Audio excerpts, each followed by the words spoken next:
San Francisco, with offices in Chicago and New York. And then we have teams in Brazil, in India, and in China. So we've been involved with the EB-5 visa program for the last 12 years. We raised about $700 million from close to 1,400 investors. And so far, we've been fortunate that we've never had a denial of projects from the United States government. We've repaid close to $200 million to about 400 investors, and we've never defaulted in any of the loans that have come due for repayment to our investors. So our founding team includes Mr. Billy Brown. He's the ex-mayor of San Francisco, and he was the Speaker of California Assembly for 31 years. Stephen, who's been an attorney in the Bay Area for over 50 years, primarily real estate transactions. And lastly, Mark, who is a former U.S. Naval officer, and he's got an MBA from Stanford, Main Street real estate finance professional, worked at Lehman Brothers, Point Global Capital, and Federal Capital. We have a very diverse multinational team spread across the globe.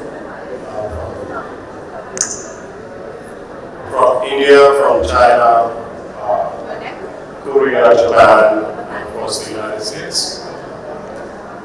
So to understand how the EB-5 works and what's the safety of your funds, it's important to understand the structure of the investment. Your money gets invested in the form of a loan in a real estate project. But for that to happen, it's a funded model wherein a regional center establishes an entity for the sole purpose of giving a loan to a project. And we raise capital, the money goes to that entity's escrow account, and from there it gets loaned to a project. The project uses it as a construction loan, and then upon completion they refinance this loan from Main Street institution.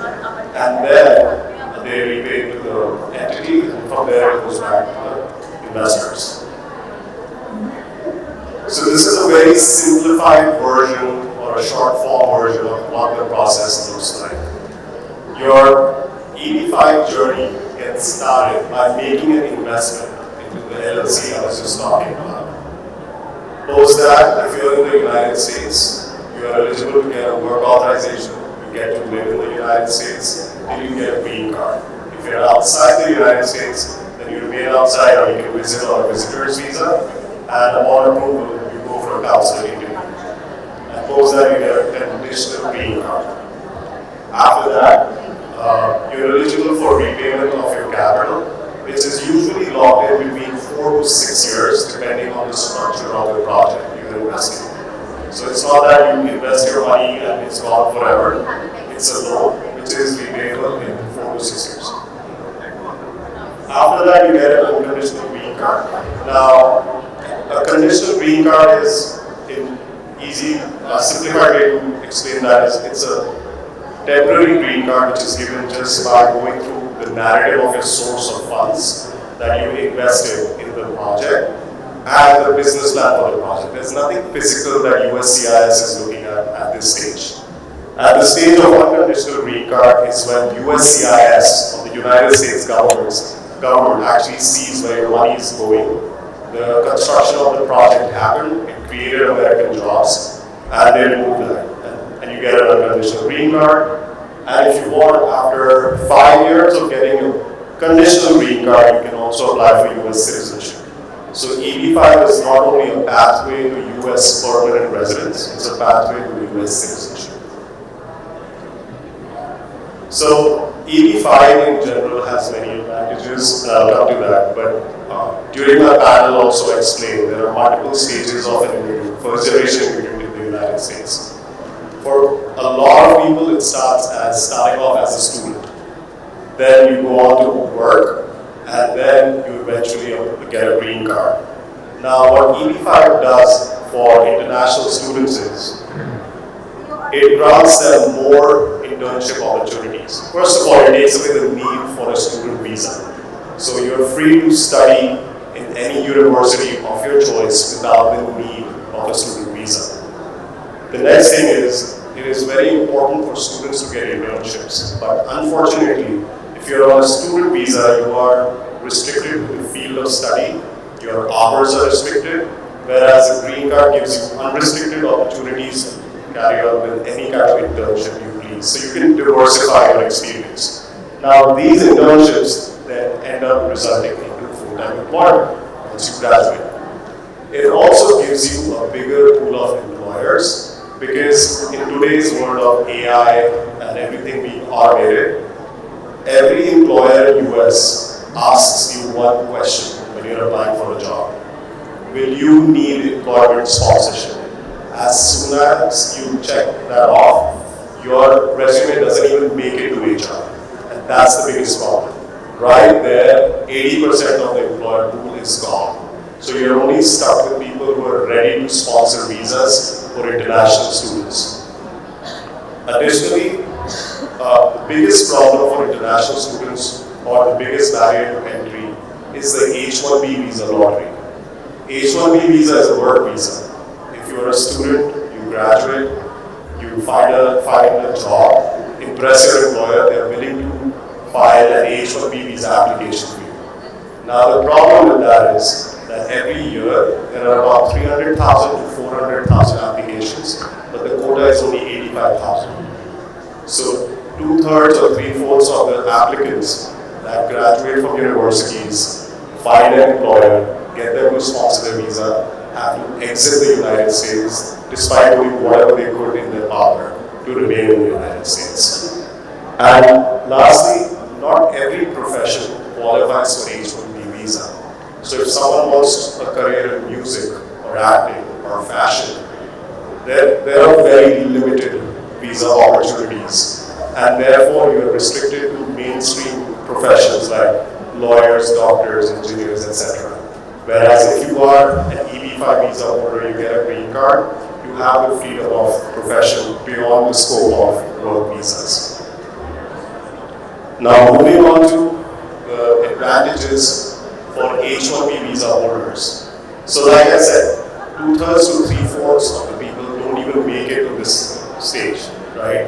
But of those that do end up getting an H-1B visa, life still is difficult, especially if you're from countries like China or India, because after you get an H-1B visa, first of all, it's for a period of 6 years. You get to live beyond that only if your employer sponsors your green card. So again, you're dependent on your employer to live and work in the United States. That's all. The second thing is, for India and China, the wait times are anywhere from 30 to 60 years to get a green card, which means you're stuck at the whims of sponsoring employers. You can change your employers as long as they're willing to sponsor your green card, but you're stuck on that work visa to the field of work for the rest of your life, pretty much, for the majority of your life, till the time you get a green card. Whereas in case of EB-5 visas, since you get a green card in anyways between 1.5 to 3 years, none of that applies to you. So it's A, there is freedom of profession. B, it's unrestricted professional life. You're not dependent on others. So the other thing is, because you're not dependent on sponsoring employers, obviously you can negotiate your salaries because your employer pool is much larger. And you've also restricted and reduced the expense of your employer. They need to be compliant with US immigration laws if they are hiring H-1B professionals. Whereas if you're a green card holder or a US citizen, their cost of getting talent is also reduced. The other thing that often gets missed about EB-5 is that it actually adds a paycheck or two to your household. Because unless your employer sponsors you for a green card, your spouse cannot work in the United States. Whereas if you apply for an EB-5 visa, it adds another paycheck because the entire family, which is spouse and children below the age of 21, all get a green card. So you can add 1, 2, 3, or 4 paychecks to your entire household.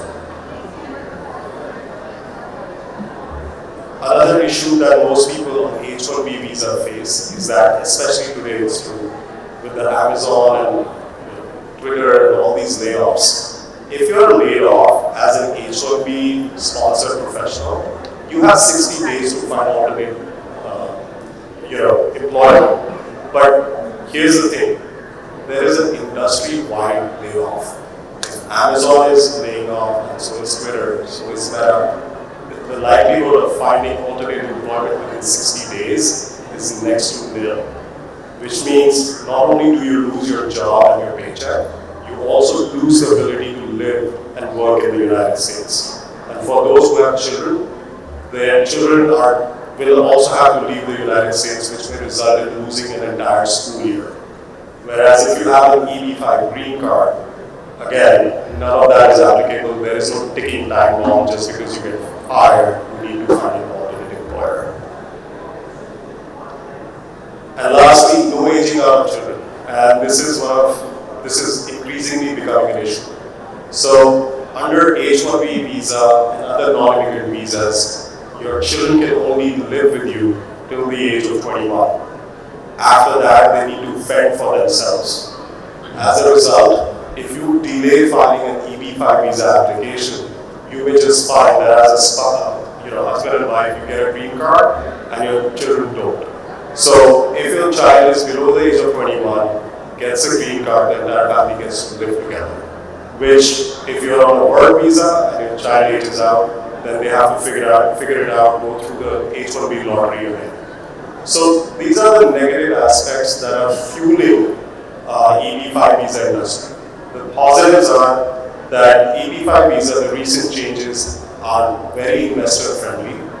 Finally, we have a lot of transparency in the industry where USCIS, or the US government officials, actually visit the project site to make sure that it's for real.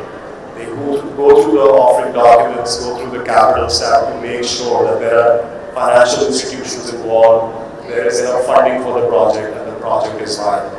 So there's a lot that US government is doing, which is increasing confidence in the EB-5 visa industry. And then, just recently, which is 2 years ago, the laws changed and introduced this concept of if you are in the US and you file for an EB-5 visa, you get to live and work in the US till the time you get a green card. So that again, think of it like an H-1B visa professional who just lost their job and have 60 days to find alternate employment. And they're struggling. But if they can come up with the funds and file for an EB-5 visa, now they get to live and work in the United States, even if it takes 2, 3, 4, 5 years to get a green card. There is no taking time off. And then eventually they do get a green card, and then they get to live permanently in the United States. So for this reason, EB-5 has become really popular in the recent past. So that's it. Thank you.